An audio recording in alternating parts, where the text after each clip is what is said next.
Welcome back, Natalia. Really excited to have you here. So happy to be here again. Yay. So, if y'all didn't get a chance to see or hear Natalia and I share way back in 2022, that has been one of the most listened to episodes, and it was just so lovely getting to know you in that way. Natalia Sanyal is in Vancouver, BC, and focuses with business owners on marketing, branding, copywriting, Mhm. and lots of it is in a trauma-informed way. And so we're going to have a conversation today about those things and how we can focus on our audiences and ourselves in the process of marketing and branding. Uh, Tell us a little bit more about yourself. That was just what I know about you. What else would you like us to know? Yeah, I mean, that pretty much summed it up well. I would add that um, the people that I work with are very empathetic people.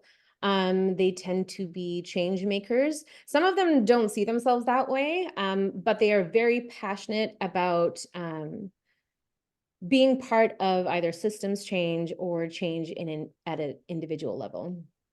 Um, and there's an argument that can be made for every business that is what they're doing, but the people that I work with tend to be like coaches and therapists, DEI consultants, and they care a lot about the impact in their marketing as well as just their everyday interactions in their work. So that's what I would say about the people that I serve in particular, and they are very much my people. I can relate to them a lot. So when it comes to like the trauma informed lens that I try to apply at like every level of my work, um, it's such a pleasure to work with people who value that Yeah. for themselves and for the people that they work with, because I don't think it is the standard in the business world to think about that stuff. So, yeah. No, it sure is not. So I'm so glad that you're doing that work. Thank you. Yeah. Remind me, I know you probably answered this question last time. I imagine you'd answer it different this time, but what inspires you or inspired you to start doing this work? Oh my gosh. Okay, so I have been in marketing for a long time, and I spend a lot of time, doing marketing as a freelancer or employee at corporations and agencies. And I didn't think I had a choice, and I didn't at the time. I wasn't able to call the shots on campaigns and certain types of words that we could use and could not use. I would try my best to make suggestions when I saw that maybe this wasn't the greatest approach to a campaign or the use of a word that could be harmful. And for the most part, that was brushed aside, and everything changed in 2020. And I owe it all to Black Lives Matter, because that was the turning point in my experience as a marketer, working with larger companies and agencies. That's when those companies started paying attention to the impact Yeah. that was being had, because people on social media were very vocal and they were calling out the brands, and there were lawsuits, and brand reputations were being damaged. There were PR crises like all over the place. Stocks were being affected. So they were paying attention, and they were very aware of if they didn't pay attention to it, the impact it would have on their bottom line. Mm. So as much as it was like, a little bit frustrating that that is the reason why they suddenly cared. Ugh, I yeah. was I was like, okay, great. This is the opportunity that I have been waiting for. I didn't think it was ever going to come. I was just like, you know what? This is marketing. Marketing is sleazy. It's not going to be my life work. I'm just doing this because I'm good at it. I love the creativity. I enjoy the strategy. Um, and I didn't like the manipulation and all the sleaze that came along with it, but I needed to pay the bills. So I was like, you know what? I'm gonna do this in the meantime until I figure out like what my thing is. because I hadn't figured it out yet. And at that point, I wasn't really proud of being a marketer. It's not something that I would willingly talk about because of that Yeah. part that didn't align with my values. Um, but when the BLM thing happened and the impact it had on my work, I was like, yes, okay, this has changed things for me. And now I feel like that was a missing piece in marketing where once I could fill that part, I was happy to be a marketer. And so that was the spark. That was the turning point. Everything changed after that. That was the inspiration for me. It was a 180. Everything just kind of switched overnight, and it was great for me. Mm, Yeah. wow. I love that story. You told a little bit of it last time, but it's Okay, become yeah. a bit more full and rich. So it's really fun to Ah. see how it's evolved. Yeah, yeah, I'm really grateful for that moment. And I remember, I don't think I told this part the other time. I remember thinking, oh, maybe I should just specialize in this like publicly and not take any client who is not down with anti-oppressive marketing. Um, Yes. and that felt really risky because anti-oppressive marketing wasn't a thing. It was just, marketing. Everybody knew that marketing was sleazy and they just kind of accepted it. Um, but then I decided to test it out and like go on LinkedIn. And I remember being in a canoe with two of my really good friends on the weekend saying like, oh, wouldn't it be funny if like I put it on my banner, like decolonize your copy. And we all laughed about that idea. And we're like, ha, I wish I could do that. And then I was like, you know what? I'm gonna freaking do it. Let's see what happens. And I was most afraid of my marketing peers, to be honest. I bet. Yeah, Yeah. I was just scared of being called out by them, and that they would feel like I was making them look bad. And then, not getting any business because nobody knew what the heck anti-oppressive marketing is, and questioning if it's actually effective. So that's the background story. I love it. Could you tell us how you describe or define anti-oppressive marketing? Yeah. And then also, is there a way to have marketing and not be sleazy? Oh, yes. Oh my gosh. Yes, there is. So anti-oppressive marketing has three layers to it. There is the layer that I think probably most of both of our audiences would think about is the impact it has on our audience, followers, prospects, customers. Um, are we causing them any harm in our marketing? Then there's the lens of what about us, like the marketer and the business owner, the impact that it's having on us as the marketer. And I can talk about that a lot, especially with what's happened in the last few months with Gaza, and the impact that I saw it have on a lot of business owners. So there's that lens as well. And then there is the like, is it actually good for my business? We still need to make those decisions based on like, revenue generating activities. So I look at all three, and anti-oppressive marketing considers all three of those impacts, three of those worlds. And the sweet spot is in the middle where it is good for our audience, it is good for business, and it is good for ourselves.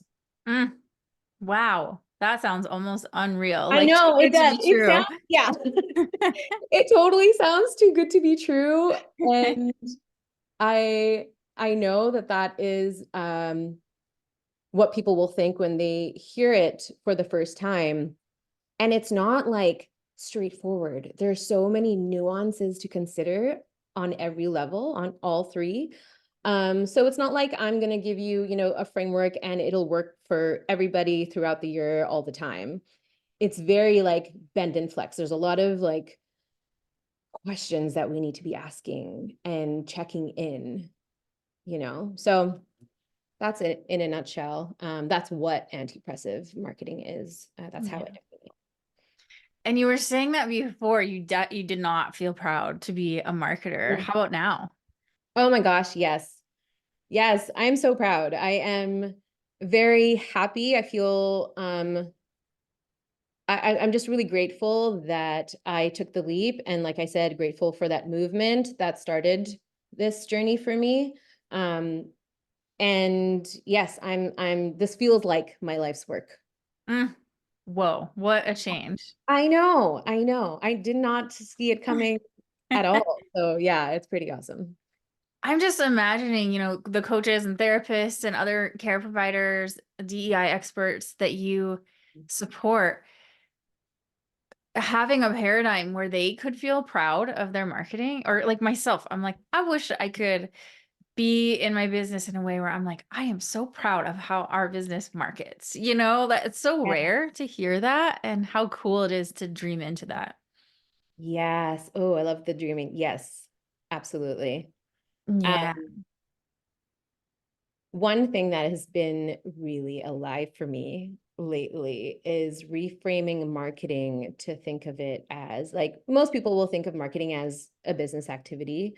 Um, and it becomes one of the things we dread doing. And even marketers will have trouble marketing themselves. Like it's very common that a marketer does not market themselves. Um, it kind of feels like a drag to have to write another post or another email. And this is a recent realization that that's come to kind of like the forefront of my mind, but it has been the way that I've approached marketing myself since the beginning. And that is using marketing as a playground for self-expression, a lab to experiment with concepts and um, wording and offers and copy, as well as like a channel for self-discovery for those reasons. It's a practice. Like marketing is a practice. And I think most of us think of it as an end goal instead of it being a practice. It's kind of like fitness. Fitness often is framed around like, I want to lose 10 pounds in 30 days. And that journey can feel very different from, I'm going to join a neighborhood volleyball league and we're going to play 2 times a week there. And then the movement happens like as a result of that, but that's not the primary focus. It's just going there to socialize, to move, to play, instead of like thinking of it as having to lose weight and weighing yourself every day. And it's just a totally different approach, you know? Totally. It sounds like the difference between survival driven Mm, and what would you call that? Like focusing more on like thriving or something, yeah. Yeah, there's a lightness to it. It's not so uh yeah, it's not so heavy. It doesn't feel like the stakes are so high. And I think with marketing ourselves, a lot of the times people shy away from it because they want to get the strategy right. They don't want to just, throw spaghetti at the wall. They think that that is, they would rather not do it at all. And that's because they want everything to be like completely perfect so that they get the results that they want. Mm. Instead of treating it as a like, you know what, I'm going to post today and I'm going to post a like I don't, maybe you have seen it, maybe you haven't, but I do things that are seemingly ridiculous on LinkedIn, like dancing, drumming on boxes, cardboard boxes, rapping, because it's fun. I'm not doing it to get a client, but that is a big part of how in fact, whenever I'm stuck, because I get into marketing ruts all the time, that'll be my go-to. I know that I like need to step away from the strategy and just post a post where I'm like coming alive. And that will look different for everybody. And we don't let ourselves do that. I love that, especially for LinkedIn. It's so, I know. you have so much engagement on LinkedIn, and it's because it stands out, right? It's Yeah. not another one of those structured strategy posts. Yeah. Yeah, exactly. Something else that I actually just posted recently that seemed to resonate with people was this idea of speed posts versus power posts. Hmm. That idea came from boxing class because I went to boxing and we were doing speed tracks where it was like just, do it as fast as possible. And then power tracks, where it was all about like winding up and then punching really hard. And I thought about how like we think we need every post to be a power post. There's a lot of energy that goes behind a power post, a lot of thought, strategy, overthinking and perfectionism comes out with power posts. And we need to do more, like we need to put some speed posts in the mix where it's just an easy bunch of words or messages that like we don't even need to edit really. It's just showing up Yeah. and playing. So that's another tactic that you can use if you're feeling like you are like marketing is too heavy. I love that. I was noticing I actually started feeling lighter when you were talking about Oh, all nice. three of those. Yeah. Yeah, I'm looking forward to talking about like specifically how we can make trauma informed uh practice in marketing for our audience and ourselves. And I just wanted to share a little bit about why, I mean, part of why I thought of you is I feel embarrassed because I did this thing where I reached for a marketing expert out of a state of survival and Mm, urgency, which I mhm. think so many people do. I had been in bed with COVID for 4 weeks, and uh my programs weren't haven't been selling like they were a couple of years ago. And my business used to just like almost feel like it ran itself in terms of everything, and all of a sudden marketing just felt like it shifted. And so I was grabbed by a very uh sleazy marketer on Facebook or Instagram. And Mm, from the first moment, it was amazing how my what would we call this? We'd call this like my trauma physiology okay. latched onto that as like it was the only thing I could see because of the way that he marketed. It just grabbed me because I was in survival. Yeah. And the whole program was like traumatizing. It was gross. He used violence towards women, violence towards other people as metaphors. Oh There no. was so much content that I was working 2 to 5 hours a day on top of my regular job, and I had to do that in order to keep up. And it went against everything I value, everything y'all know about me. And Yeah. I was just like, well, maybe I just need to do something different than what I've been doing. I'm going to Mm, learn how to be a shark, and then I will and then I'll make it trauma informed. And I mm, think that the biggest learning, one, with my trauma physiology loves impulsivity, and I need to find ways to interrupt it. But two, you can't just make something trauma informed when at its root, it is corrupted. mm, And I've been really sitting deeply with like, how might Natalia do this? Like how would a trauma informed or anti-oppressive, somebody that actually gives a shit about people instead of alarming their nervous systems into buying and manipulating their feelings so they're in a state of shame, thinking they can't do it without them, like what would an entirely new system be? Because I was like, I couldn't use one thing from this entire program. Like I tried for a week, I put it up and I felt like shit the entire week. I felt embarrassed. I was like, oh God, I hope nobody that knows me actually watches this. Like just mm, as an experiment. yeah. And there was no part of it that felt good. Like the way I used the testimonials, the way I did the Mhm. countdown timer, the way I sequenced the emails, the way I even tried my best to deliver a webinar about not burning out, but I burnt myself out in the freaking process. Oh, It was so manipulative and bad. And every part of me was like, no, no, no, no, no, no, no. But yeah. I'd spent 10 grand all said and done. And I Yeah. was trying desperately to not trying to get something out of it. But my biggest teaching was we cannot just put trauma informed XYZ on top of a broken system. And I was just wondering if you resonate with that, if you could speak towards that. Yeah. Ooh, okay. I have a few thoughts on it.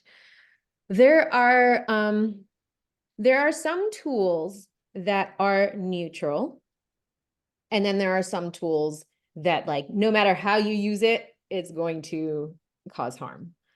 So an example of testimonials, let's take testimonials. I'm not sure the advice that you got with using testimonials, but testimonials are very powerful. Marketers call it social proof.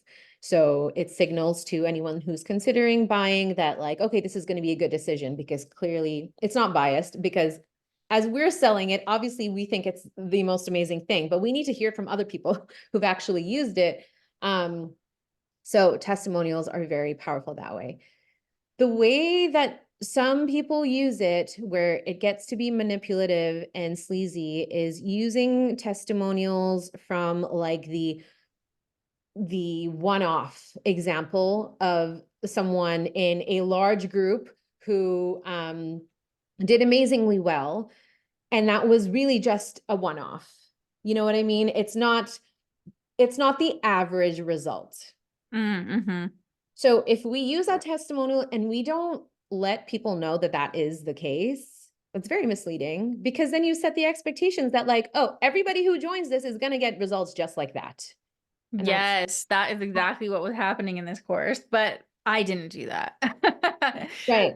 What didn't feel good to me about that was that he had us frame these beautiful testimonials in terms of like case studies of like these people weren't doing great. They were doing so bad. They didn't like themselves. And then like with my support, they, XYZ. Mm, But I was like, mm, no, these people were already wonderful, amazing, incredible, capable humans. yeah. Yeah. It's like taking all the credit for their Exactly. transformation.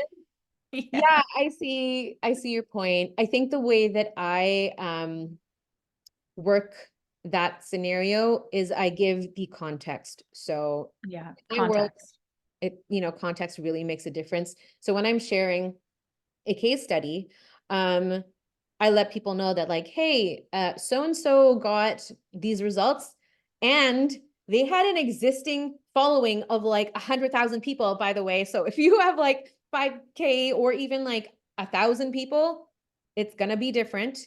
So just FYI, they had an existing 100,000 people in their following. I love that. You know, Context. yeah, the context. I think the context matters. And then even just like throwing in the props for the person, not taking all the credit, but like giving them Yeah. props. Yeah, it's like such a simple thing, but it does make a difference in that people understand that it is not all on you, the facilitator, to change their lives completely, because that is really never the case. It's just No, impossible. it's a collaboration. It's a collaboration, and that's a really tricky place for the business owner to be in as well. Yeah. Like, you're setting yourself up for like a really sticky situation if you have set expectations to be this like magic wand for everyone, because that's not going to be the case for the majority of your people. Yeah.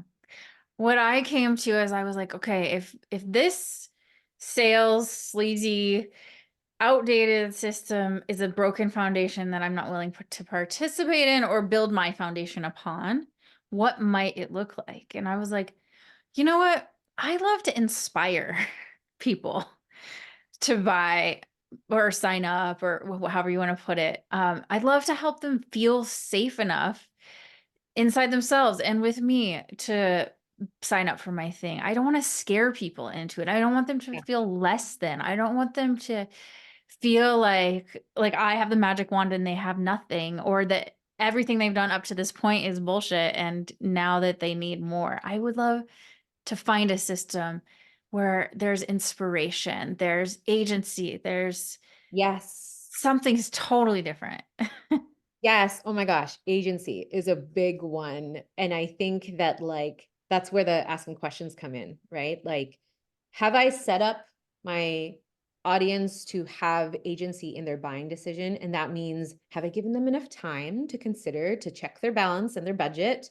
Um, we're encouraged to do things like limited time offers, or promotions that pop up like 24 hours. You've got 24 hours to make a decision to buy something that's 2,500, and that's not very considerate.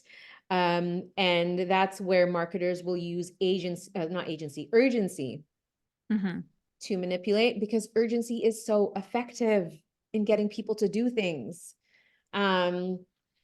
So yeah, agency means giving them enough time, giving them all the information they need to make the decision, allowing them to reach out and ask a question. A lot of sales pages don't give that option to people to ask a question that is not covered in the FAQ. That's so Um, weird. yeah, so giving them that option. Um, what else is there? Yeah, I would say that that pretty much covers it. It's a very broad category, like agency, but if you keep that in mind when you are writing your messages for a promotion, it'll help a lot to just like apply the agency filter. Have they got enough information and enough time to make this decision? Yeah. And the higher your price point, the more context and the more information you have to provide. So longer sales pages and more opportunities to interact with you and ask those questions. Another thing that you said, oh, inspiring. Yeah. You want to inspire instead of scare them into buying. Yes. So relatable. And we are taught to do, I think we kind of touched on this in our last conversation, but we're taught to like paint this picture of doomsday. If they don't buy, what's going to happen to them? Every- Yeah. yeah, Yuck. yuck. Big huge scare tactic. So I don't suggest using that. Instead of that, like externalizing the problem. So a lot of times in marketing, we tend to do the shaming thing where we shame our prospects and make them feel bad about the decisions they've made that have gotten them to this point, like no matter what the topic is. So instead of shaming, letting them know that like, hey, um, you may have, spent this amount of money in the past on things that didn't work out. And the reason is probably because we are conditioned to make those choices. So blaming systems instead of the human, Yes. Oh, I love right? that. Because it really is the conditioning and the systems that have so much to do with the decisions that we have made that haven't worked out in the past. Mhm. I was told you're not a real entrepreneur if you're not willing to throw down this amount of money and add and that, and it hit my part of like, well, I want to belong. Like, I want to seem smart. I want to seem successful because I am, and I have, and I was like, so I leave this call then being like, I'm not a real entrepreneur, like that shame Yes. piece. If I say no. Yes, I have been there. We've all seen it. It's happened to us as like the consumers. That Oh, kind of messaging, again, so freaking effective, which is unfortunate that it works so well. But people are catching on. mm-hmm. They're catching on now, and studies are showing that like consumers are more suspicious than ever of companies, obviously like big time with corporations. But also just marketers in general have a bad reputation. Business coaches, things like that. Um, and we are the ones leading the charge. We're the ones like teaching other businesses to do the same thing. So yeah, I hear you on that. The shaming is not a great approach, and we don't have to do that. Instead of that, what really resonates with people is empathy Yeah. and letting them know like, hey, it's not your fault. It's the conditioning, it's the systems, and here's what you can do about it. Yeah. So that's where like painting a vision of what like a systems change would look like. And so I try to do that in my sales page without over promising. So that's where it gets tricky, right? With the inspiration part, like we can go down that path and paint this beautiful picture, and then we can go into this territory of promising them way too much, Yeah. things that are like unlikely to happen. So we have to be careful of over promising as well. Um, and I would just call it out. Like I like to teach my people in my program to do an anti-guarantee. because yeah, there are things that we just can't guarantee. Like I can't guarantee that you're going to make $10,000 after this program. And I'm just going to put it up there and say it. And it Mhm. feels very counterintuitive to be like, hey, I know that like really what you want is to make money, but I cannot promise you that. So, uh, Yeah.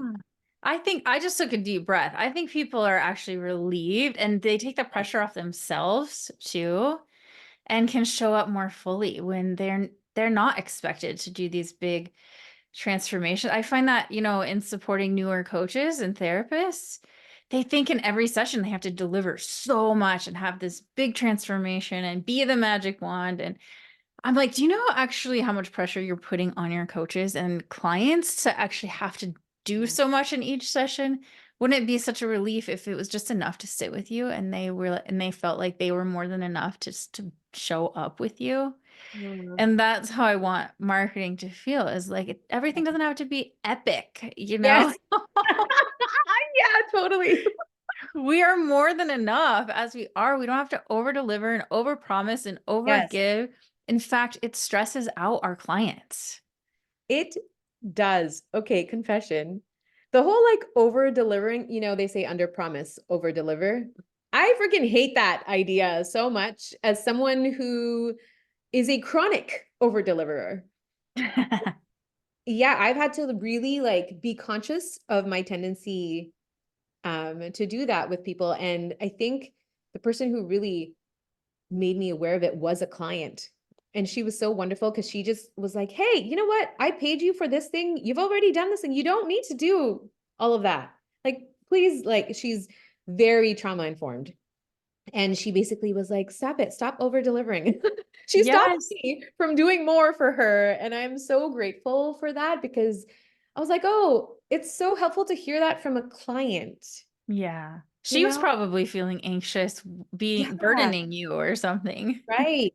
There Yeah. might be like, some guilt for like from the client's end when you over deliver as well. But yes, I am so guilty of over delivering and I hear it constantly from clients like, "Oh, wow, you don't have to do that. That's like way more than I expected." And it's not a badge of honor.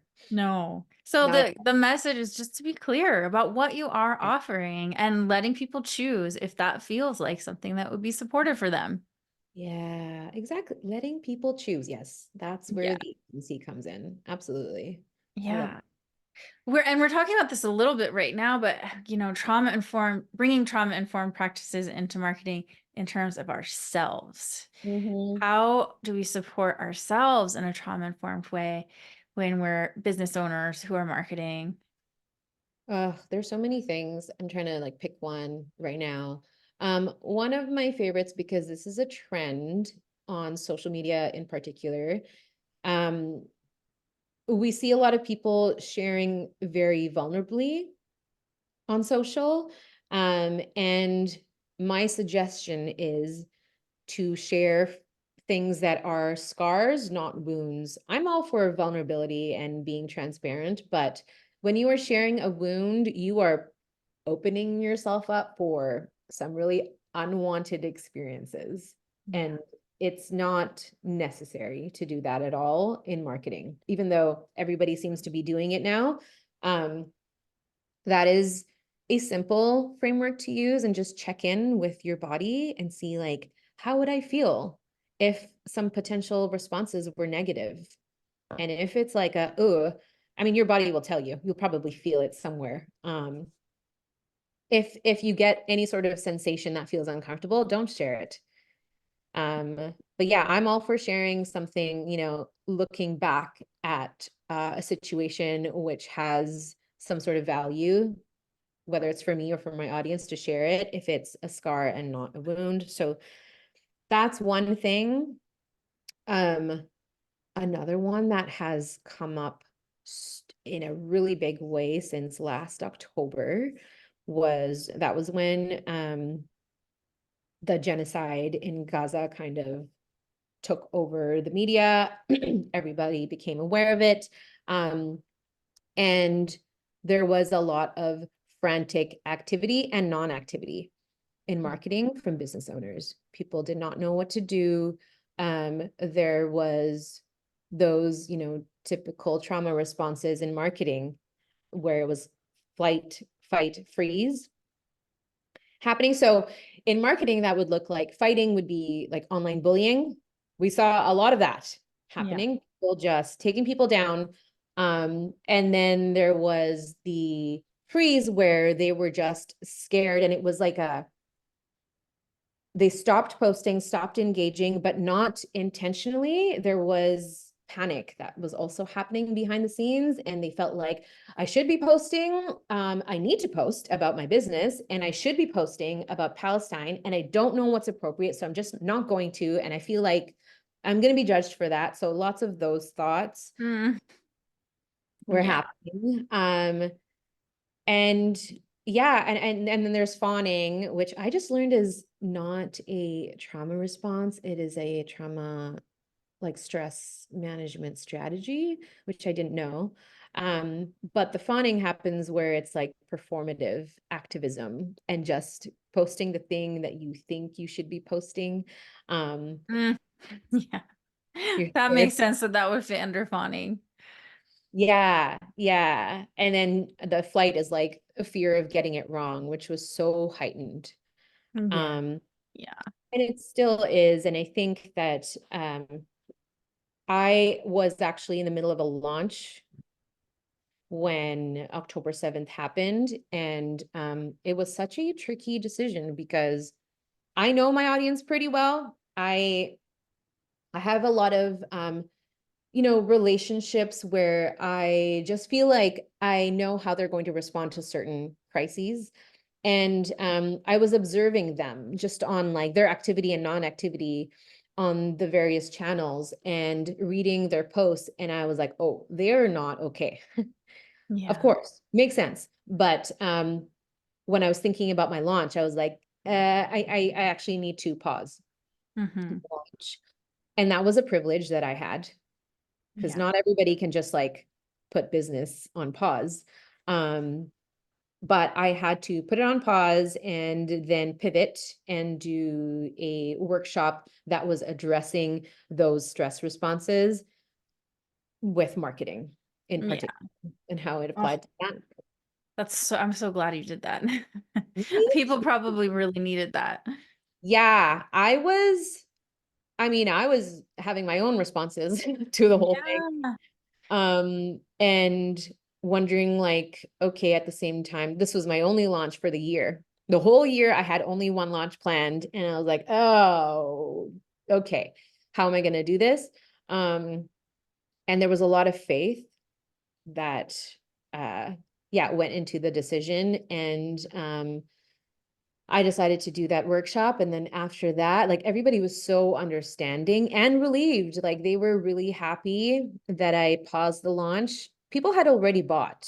Mhm. So they were expecting the program to start at a certain date. And I had to email each person and be like, hey, I know that this was supposed to start then, and you've already purchased, and I will absolutely refund you. But I think we just need to pause it. We're going to start in the new year.